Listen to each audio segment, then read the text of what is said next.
Почитувани добровечери, добре дојдовте во Само вистина. Вечерва во студиото гости се господинот Сотир Костов, добре дојдовте. Добре најдов, добро вечер. И Љупчо Зиков. Добро вечер. Господин Зиков, добре дојде и за вас. Кога ви кажав добре дојде, дали бевте внимателни по патот додека патувавте? Од денеска, знаете, стартува, односно вчера, стартува системот Safe City. Тешко ли ви е да се придржувате на онаа брзина од 50 км/ч? Па не ми е искрено да ви кажам, заради тоа што возам цел ден. Вчера не возев на првиот ден и затоа веројатно не стигна некоја казна. Сега се само опомени. Да, возам 40 и окей, уживам во возењето. 40 е баш онаа оптимална брзина во која можете малку и сам со себе да размислувате кога сте сам во автомобил. За во град идеална брзина. Да. Веројатно не размислува така оние што критикува дека за 1 километар, 2 километри повеќе добиле казна, меѓутоа видите, значи како Safe City како концепт го има секаде во светот, во големите градови и тоа е во ред. Сега веројатно денес како слушам и министерот за внатрешни работи, мислам дека му следува фино подесување. Сега да се види што е навистина, што треба да се казнува, што не, бидејќи знаете 110.000 прекршоци направено. Вие ако треба вака да ги собирате, што вчера, например, вчера ми беше хитен статус на социјалните мрежи, вели ако влезеш сега со нашиот тип на возење, ако влезеш на Ѓорче Петров во Скопје и ако излезеш на автокоманда за према Велес, ти требаат 5.000 евра. Значи, ако нема да ти треба ако си ги почитуваш правилата. Да, али со нашиот тип на возење, нашиот менталитет и сето тоа. Да ве прашам, кога одите надвор во Европа, кога таму функционира системот, немаме проблем? Така? Да. Ама овде имаме проблем. Да. Значи, треба да се смени нешто на тоа треба да се работи. И во самата свестка и граѓани. И заради тоа мислам дека и Министерството за внатрешни разбира, државата го разбира тој момент дека ќе треба некое фино подесување да се направи. Ја не знам, не сме експерти ние за таа работа што треба, да се види таа прак на толеранција, бидејќи, знаете, возилата се различни. Некои возила брзо поминуваат над 50, 52-3 брзина. Некои се на 47-8, значи имате разни типови на возила. Сега до тука можам да анализирам. Заради тоа веројатно прак на толеранција мора да имаше најава дека би можело за 10% тоа што го кажа министерот денеска, да немаат луѓето стрес, сега чекај да бидам на раскрсни за да не отидам. Па ќе треба да гледате носто во стрелката таму. А зошто би имале стрес кога секој треба да се придржаваме на прописите? Мислам дека сообраќајната култура ни на многу ниско ниво, ова е потребно и ќе се опаметиме. Ја и ќе ве насмее малку. Денеска од кисел вода излегувајќи кон аеродром, има 2 незгодни семафора, видливоста намалена и некаде меѓу жолтото и црвеното поминав и одма вака ми текна. Сотире, колата не е на твое име, на синот мој. Викам, на кого ќе стигнат опомените, а не да Боже после казни. А често поминувате на жолто? Не, ја немам проблеми. Мислам дека солидно добро почитувам правила, ама денес се случи што се случи. Сега доаѓајќи кон емисија ми се јавува син ми вика првата опомена стигна, те молам дел од пензијата да депонираш кај мене, да ги плаќам казниве. Значи мораме да сме дисциплинирани, бети. Значи мораме да се придржаваме. Немој да збориме, ево, добронамерно кажано тип на возило е ово, но не.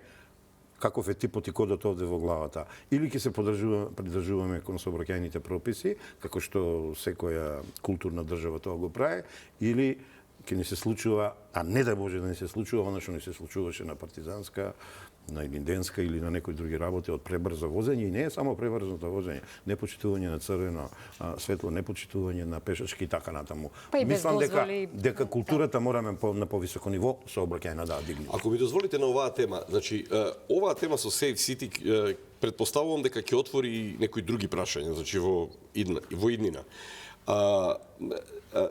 Знаете, многу луѓе поради овие причини ќе престанат да возат. Ако не треба да возат, нема да возат.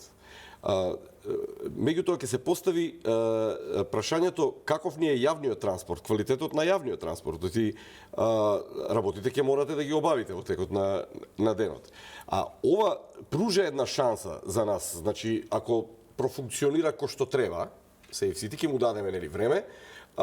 Важно е другите работи да проработат, да проработи јавниот транспорт, значи да биде квалитетен, да биде кој што треба, овде треба инвестиции во тој јавен транспорт, се што беше кажано за време локалните избори. И голем дел од населението, особено на пример тие што живеат во пошироко централно подрачје или во центар, па зошто би го користеле возилото во текот на денот ако можете да отидете пешки или со велосипед или не знам кои веќе какви навики има. Во основа треба јавниот транспорт да се подобри, за да сето тоа се стабилизира, да биде цело е кога има се. Знаете, вие ова ќе го направите, меѓутоа ако сите луѓе се повторно сите во возила, нема тој град што може да издржи што и да направите булевари и така да регулирате. Тешко булевари бидејќи мало. Да, мај се потсетиме на нас за 20 години без разлика која влада е во прашање. Не делам колку јавни кампањи ни спроведува за подобрување на свеста кај возачите за призажување на сообраќајните прописи. Многу јавни кампањи. Сетете се и министерки одеа со луѓе во правеа кампањи, па дај да покажеме колку сме научиле. Добро, ќе се казнуваат тие што нема да почитуваат човечки животи, во прашање здравје, телесен интегритет и мислам дека и казните некој пат се поучни. Да, ќе видиме, да. Се надеваме дека граѓаните ќе водат сметка ни за друго, за да ги избегнат казните и секако да бидеме безбедни. Во сообраќајот одиме со следната тема, го видов, не знам дали имавте прилика денеска да ги слушате обвинетите, односно одбраната на обвинетите на судењето за трагедијата во Кучани. Господине Кустов, сите обвинети, односно нивната одбрана негираше дека се виновни. Сега како гледате вие на процесов? Погрешни луѓе се обвинети? Што се случува според вас и очекувате ли дека ќе се најдат дека правдата ќе биде задоволена во случајов? Видите, на вакви големи процеси, предмети, вообичаено на заокружување на фази давам изјави, ама денес не можам да не зборувам. Инаку ја и од друга причина во последно време помалку зборувам за случајот за Кочани, тоа е дискотеката Пулс. А денеска видовме која етика и која одговорност, ќе ви изненадам, ја имаат адвокатите. Фела на која сум припаѓал 7 години, од 33, сега не знам дали сите произнесува, мислам не се сите произнесува, бидејќи немаше достаточно време, ама еве, од сите што се произнесува, дали прифаќат вина или не. Сите, а оние најдиректните денес се јаснува, да кажат дека немат вина, видите, обвинетиот има право да зборува. Не, да се изјаснат, да, како вина, на крај треба да има факти, да зборува, да има докази дека се виновни. Да зборува вистината, да не ја зборува вистина. Да зборува полувистина. Ама адвокатот да не го поучи својот штиченик, да му каже кога има елементарна директна одговорност, барем на половината од овие обвинети, бидејќи како и другите треба и каузалитет да се докажува. И сите за последица од 63 жртви и некаде 180 или 200 повредени, тешко повредени, сите да се изјаснат дека не се виновни, нешто не е во ред со етиката, моралот адвокатска, обвинетите не ги сега обсервирам, бидејќи законот им го дозволува тоа. Ма ја не сум прифаќал одбрана ако видам дека ми вика, нема да кажам, еве најчесто на крвните деликти, насилување и за убиство, кога сум бил адвокат. Вика, вака адвокатот, не.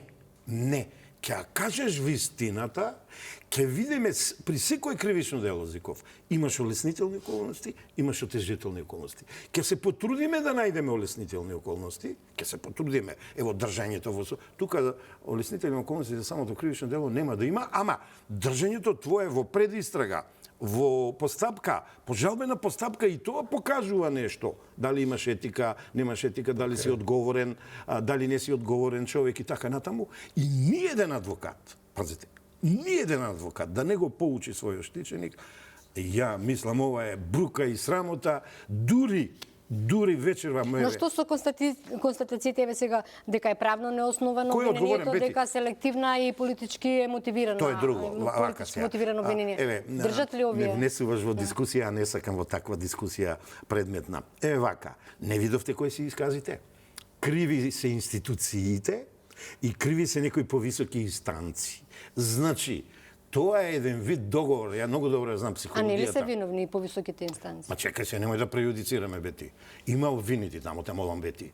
цело време зборувавме дека затеа системот, нели? Тоа има беше нешто што се главната- вели не се преюдицираат работиве. Во правосудството треба да следиме како се одвива процесот и кога ќе се заокружуваат некои фази, тогаш да се изјасниме.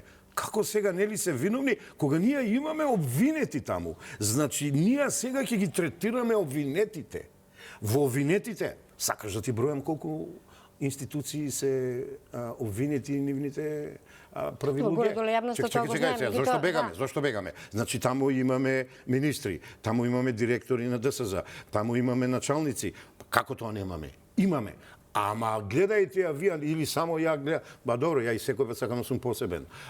Само ја го гледам тоа. Значи сега од обвинетите 33 на број овие колку се 35 и трите правни лица, ќе дефокусираме, значи они не се виновни, ќе ја вадиме мантрата системот е виновен. Добро, сепак докази мора да има, господине Костов, Ќе биде на крајот од виновен денот. кога ќе обвиниме лично со име и презиме човек кој се огрешил со законот и подзаконските акти, во случајот во своето дејство на извршување го извршил битието на предметното кривично дело, а после ќе бараме фалинки.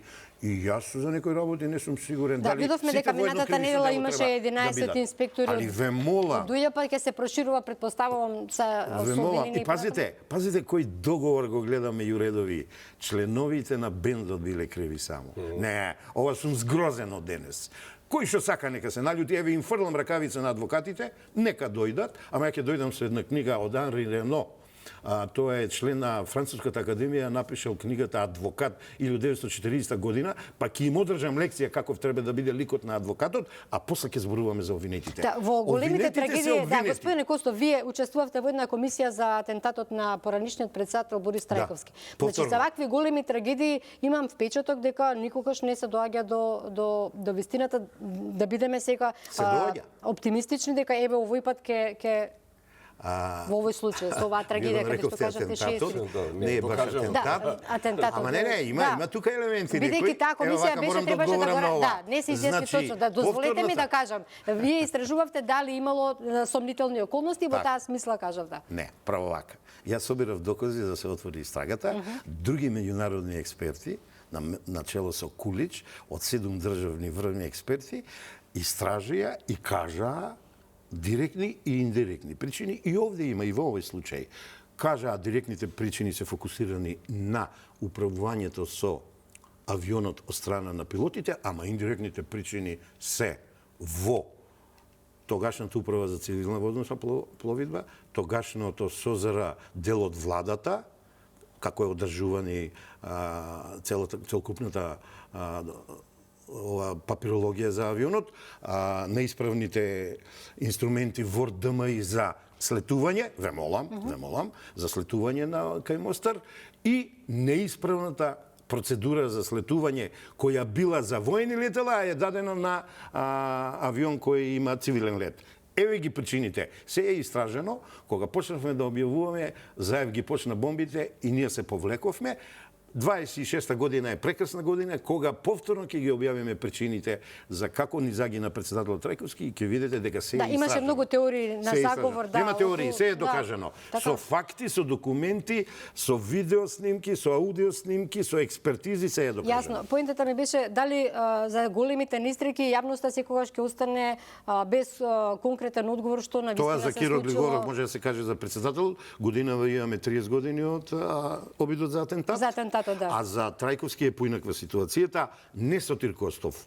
Екипата меѓународни експерти поддржана од 23 домашни експерти од 5 области се открија. Меѓутоа немаше никаква разрешница тука. Тоа обвинителството треба да каже зошто дозволи случајот да ме отварате пак ме влечете да застари. Обвинителството треба да го каже тоа кога веќе ме прашувате. Да, значи, Објавивме, поентата- пријавивме на обвинителството и само ни рекоа случајот е застарен. Тоа е срам јарам да ви кажам. А беа повикани со нас во Босна да дојдат, да ги отворат истрагите на преку обвинителство, за да не застаре случајот. Ние имаме имење и презимење кои обвинители се и све. Добро, поради атентатот 26-та на година се ќе председателот објавиме. Глигоров, Се ќе веројатно објавиме. за тоа и кажав атентатот, мислев за тоа Да. дали се расветли нестриката со Оркен. Добре, Зиков, еве, и во тој контекст и во таа смисла, очекувате ли дека ќе се расветли и ќе се доживее правдата за оваа трагедија таму во Кучани? Знаете што, од првиот ден и пред да почне судењето, многу одамна, кога се случуваше целата оваа работа, кога се дискутираше како се тоа сега на крај ќе оди во разрешница. И тогаш сум мислел и денеска истото го мислам, познавајќи го ова наше судство, ова наше општество, протагонистите на проблемот кои се обвинети внатре, кои ќе ги видите палетата на Сотир нешто спомна, нели, од тие таргети на обвинети. Имам чувство дека ова ќе трае до долго ќе трае ова судење. Она што можам, и тоа се гледа и според тоа што сите се ставени во едно дело. Да беа расцепкани во повеќе дела, ќе можете да мерите тежина на вина. Нели во тоа колку јас намирисувам право, нели во целата оваа работа, тоа е повеќе од јасно. Ова сега ќе биде бесконечно, ќе биде мачно. Не верувате дека брзо ќе се дочека правдата? Јас верувам дека еден ден ќе дојде до некакви пресуди за оваа работа. Меѓутоа не утре, не задутре, и овде мислам дека и притисокот на јавноста ќе биде прилично важен.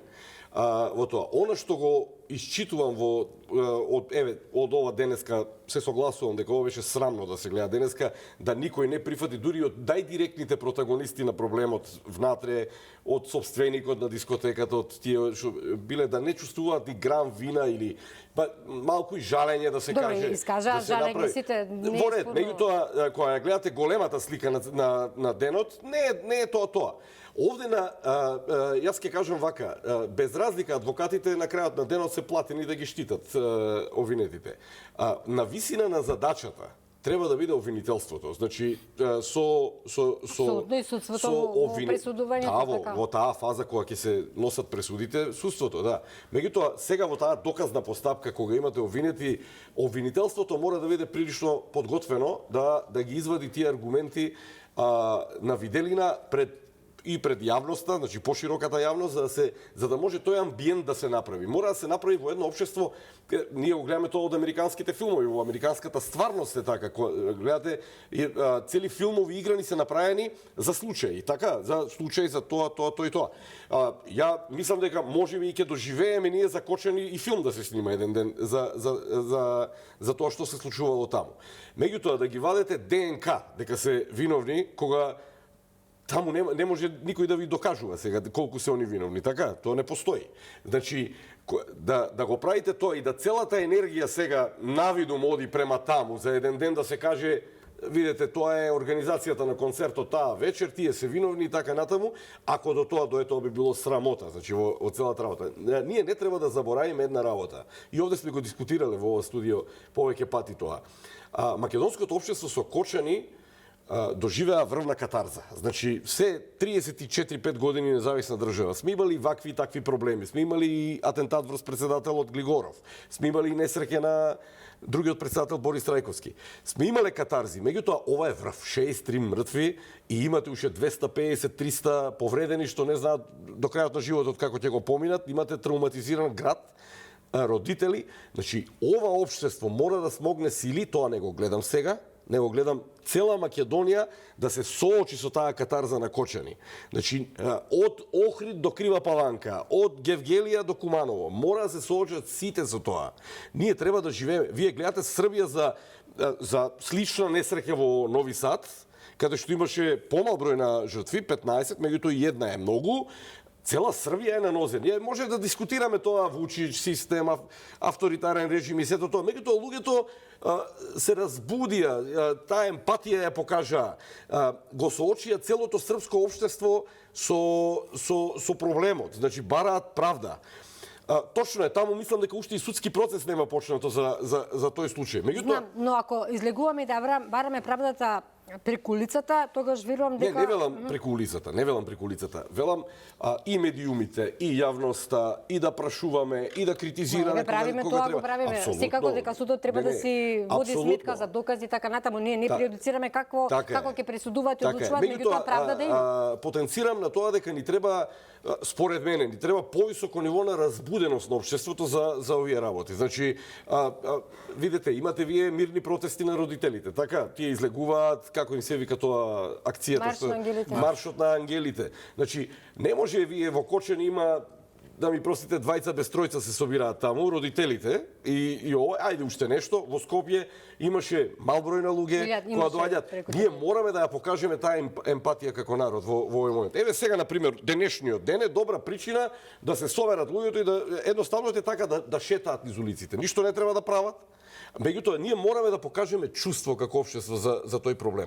Тоа е, како да ви кажам, тоа е една катарза што се случи во македонското општество. Можеби една од причините, сега не велам дека е тоа, меѓутоа во Македонија грото од граѓаните имаат индивидуално голем број проблеми, кои заради работа, кои заради недостиг на финансии. Едноставно, таков е тежок периодот во кој што луѓето не дека не сочувствуваат. Знаеш, Бети, да ти, на ова прашање, на оваа тема, си правиме разговор сега. На многу родители децата им одат во дискотеки. На многу родители децата им одат на концерти. Концерти се одржуваат секоја недела по 3. Сега за нова година, сега имате секој ден по 3, ќе имаме концерти. Како што зборевме за Safe City, така треба и за овие протоколите. Кој денеска, еве се прашувам јавно, дали има инспекции по дискотеките, по рестораните, по кафичите, по клубовиве, значи како се оди тоа? Имаме ли ние процедури што се одат? Јавуваме ли на вести за нешто? Во изминативе недели имаше дека нели постапуваат и одредени пејачи кои што настапувале, имало казни, така натаму. Претпоставувам дека Ворете, супер. Ако е така, тогаш сме на добриот пат. Меѓутоа, знаете, институциите, ние денеска во судницата имавме представници на разни институции обвинети. Значи, не може да се бега како институција или како човек предпоставен во таа институција да се бега од одговорност да се каже не сум виновен. Значи, подобро е што мислам дека тоа сакаше да го каже и судир. Ние не можеме да кажеме дали се винови или не. Поентата беше дека ние. Печатокот беше дека едноставно или обвинението е проблематично или не знам. Секој сака од нив да се спаси, нели, да спаси кожа. Меѓутоа затоа и порачав и тука ќе завршам дека сега на висина на задачата е обвинителството. Значи, обвинителството со сите аргументации што ги има собрано, со сите докази, треба тие да ја водат главната палка во судницата. Адвокатите се адвокати, тие се ставени. Не е така. Ќе одговорам, не е така. Да, окей, завршив. Да, говорете. Вака, во еден дел реплика. Значи, јас сум длабоко убеден, овој случај нема во недоглед да оде така. Ќе дојде една точка преломна, ќе видите работите ќе си дојдат на свое место. Значи, се чека смената во се чекаат реформите сега да финишират во некои области. Се чека нов обвинител. Новиот обвинител ќе направи нова екипа. Ќе ја освежи оваа екипа. Најавувате скорешна смена на... Не најавувам, нормално е тоа. Коцевски... Па сите го очекуваме тоа. Сите. Добро, ја јавно кажам дека Коцевски ја утна работава. Го подели предметот во 3 обвинителства. И од старт ја утна работа. Обвинителството се спремаше. Првиот ден најавува повлекување на докази и му даваш храна, сила на одбраната на адвокатите. Одма рипна. И преформулирање на обвинителниот акт. Па јас знам што е тоа. Зиков очигледно, предпоставувам од зафатеност, не следи, јас секој ден следам што се случува и во Кочани и во Македонија. Не е точно. Македонија рипна на нози за случајот во Кочани, доволно се посетени сите тие достоинствени маршови и во Кочани, во Скопскиот сетете се беше посетен и тој како беше посетен. Јас сум против хушкањето и против оние пароли кои се напаѓаат, кои се викат ово е убица, оно е убица, оние некои си невладени организации. Иначе, родителите си бараат правда за починатите, за изгубените најголеми вредности, животите на нивните деца, на оштетените, на повредените. Исто така, јас ви тврдам дека нема ова да оди во недоглед. Ова работа ќе се исправи кога фокусот од страна на судиите и обвинителите и адвокатите ги ставам на едно ниво со тоа што судијата е малку повисока, судечкиот совет е доминус литис, тој одлучува што и како да се одведат состојбите во судницата, ќе земе правилен тек. Ама, вие не знам дали ме свативте, од фелата сум разочаран. Никој да не му каже на еден барем да каже делумна вина да признае. Целосна вина да признае, тоа ќе му се врати, позитивно ќе му се врати. Јас сум разочаран од етиката, од моралот на адвокатите, од обвините не очекувам. Законот им го дава тоа право. И не знам како они ќе бранат понатаму, правијќи си такви своји science fiction визии. Го спомнавме бендот. Еве ја имам информација инсайдерска дека од членот бендот бил во дослуг со еден од обвинетите првите 5 души за внесување на пиротехниката. Што правиме сега? Дали е бендот само крив? Тоа само вие знаете или знаете во обвинителството? И ќе ги слушаме што кажуваат обвинетите. Не. Обвинетите треба да се абстрахираме. Треба да видиме што прави одбраната која е многу битна, што прави обвинителството и каков тек на случајот му дава судечкиот совет начело со главниот судија, судика. Не знам дали ќе биде претирано ако кажам дека во овој случај ако Македонија не истера правдата, не знам дали ние воопшто понатаму можеме да зборуваме за правна држава. И веќе да не се бараат изговори. Дали судството не чинило, ако не чинило тогаш нека се направат реформи, ние веќе немаме време да чекаме со години. Кво вадис јустум, каде одиш правдо? Значи право и правда. Каде? И тоа значи дека ние немаме ни демократија. Ако немаме правда и ако немаме правна држава, немаме ни демократија. За тоа зборуваме. Нема ЕУ. Така е. Мора да има правда овде. Мора да има целосна. Ова сотир што го рече сега последново. Значи и тоа треба да имаме во предвид. Ајде, помалку важно е во моментот, меѓутоа е многу важно. Нас не следат и меѓународните органи, институции. Особено Европска унија. Мисии, комисии, да. Амбасадите го следат, пишуваат извештаи. Разните комитети. Европска унија, низините институции го следат ова. Значи, ние какви сме, сега не сакам да преюдицирам, дај Боже да трае ова многу релативно кратко судењево, значи и обвинителството и судството не јавија пред почетокот дека ќе направат се да не се одложи рочиштето и да трае во некој разумен рок. Прекрасно. Значи ако така биде. Судот досега нема сгрешено, обвинителството веќе направи две грешки. Меѓутоа треба да имаме во предвид дека ова како бенчмарк може да ни се врати назад од Европска унија еден ден. Како она да ви кажа дека не ви е добра постапката, да имаме негативни поени. Мислите дека во извештај на Европска комисија би се нашло ова како... Апсолутно, ако ова оди во погрешна насока. Еве, од Страсбург добивме шамар. Значи, владата сега ќе се поти, ќе одговара ова што се случило со обвинените, осудењето, пресудувањето за Гордана Јанкуловска. Ево, Страсбург, не Сотир, не Зиков, не ја навивам за овој или за онај. Страсбург кажува 4-5 години ценел, Да, но господине Гостов, на крајот од денот секоја извршна власт ја има врската да ги спроведе реформите. На крајот од денот, ако не се случи правдата, пак на крајот луѓето ќе погледнат на кај владата, бидејќи таа беше таа што кога беше во опозиција ветуваше, да? Во судството. Што има владата со судењето? Еве во тоа извештај што го спомнавте, зборува дека нема реформи, дека треба закони да се создаде. Сега владата, ја би рекол законодавецот, треба на време сега да ни направи смените кадрски. Ама господине Костов, па и самиот знаете дека се што не чини во државата, сите се вртат и гледаат на кај владата, не викаат ова или она. она. Дека тоа е исправно? Па ја не можам да прифатам како аналитичар со 30 години искуство дека е тоа така. Не, ние не сме системна влада, парламентарна демократија. Ама ако владата постојано и вели дека почна постапка за обвините од Коцевски која што уште не е завршена, така? Треба се заврши. Ја предвидувам дека при крај на годината ќе се заврши. Сега влегуваме во таа другата тема околу пошироко, околу правдата. Значи да не ве потсетувам дека во програмата на ВМРО ДПМ не беше дека ќе прават реформи во судскиот и обвинителскиот совет. Па ги прават.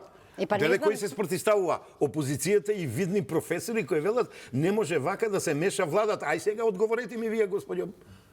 Па и на Рама му пишува од Европската комисија не смееш ова и тоа да прави што мислеше направи. Значи пак зборуваме за подготвеност. Погледнете вистинските документи од Европската комисија кои се дадени кон Македонија. Ќе погледнете реформската агенда 24-27. Ќе погледнете инструмент за реформи и раст. на јавноста да ги кажеме овие документи, да кажеме дека се работи веќе 2 години, реформи до коска, радикални, преку ноќ не се прават. Кадровските промени Дали се за само вас, еден господине сегмент на Костов, 3 реформите. децени се преку ноќ? Како? 3 децени Не, правиме реформи. зборуваме За нова здравство, власт, за нова власт образование. и реформи. Те молам, остави ги 3 децени. Ама реформите не се врзуваат само со една кикснавме. влада. Ние зборуваме 3 децени за реформи у Македонија. сега Веќе зборуваме стана за ова досадно да власт. се зборува на Вие таа ја тема. спомнавте Очигледно власта. ништо не се Ја не ја прави. спомнав. Ја зборев за судство. Значи, сега сме во процес на реформи. Во процес на реформи. Мораме да ги спроведеме. Добро, овој процес колку ќе трае, господине завршуваат, еве да ви кажам, значи до 27 година се очекува комплетно да се заврши тој дел од пристапните овие преговори кои формално не се почнати, ама папиролошки се работат во поглед на владење на правото. И тука има едно 10-12 области и ја колку знам, секоја област има се нарекува чекор и е именувана. И напредува, не напредува, стагнира. За некои чекори се дадени позитивни првични оценки, за некои се дадени предупредувања да се динамиката подобри. Добро, Комисијата господине Европска Костов, има да, создадени јасно, услови таму се пишуваат за такви- повлекување на финансиски средства, сега се докажам, и ние треба да бараме комплетни реформи, а не да велиме владата е крива. Не реков јас дека владата е крива. На крајот од денот граѓаните кажат, аха, владата е крива. Реформите- Таа ветуваше независно судство, таа реформите ветуваше реформи во судство. Ке го На виде крајот така ќе се 3 сведе. сегмент, ама ја не ме занима тоа. Ја не сум паушалец. Ја темелно гледам на состојбиве. Ја ги анализирам чекор по чекор. Ја не можам да кажам кој шо како кажал Бети. Јас стојам, јас сум си сами од себе институција. Зад мене немам ни државна институција, ни било шо. Ние ги анализираме процесите, да, во тој Ја не контекст. прифаќам вакво. И сега, за мене, на потек е собранието. Собранието треба до февруари, така мислам еден февруари март се спомнува една дата, да видно ги покаже реформите дека веќе се засилени. Па после имаме декември 2026 и имаме крај на 2027 година. Правник со вакво искуство не може да ви изборе преку ноќ. Тоа ако го барате од мене, бети ја не можам да ви го да кажам. Добро, во Македонија некако се одолговлече ова Не, добро, реформи гледам веќе 3 децени. дека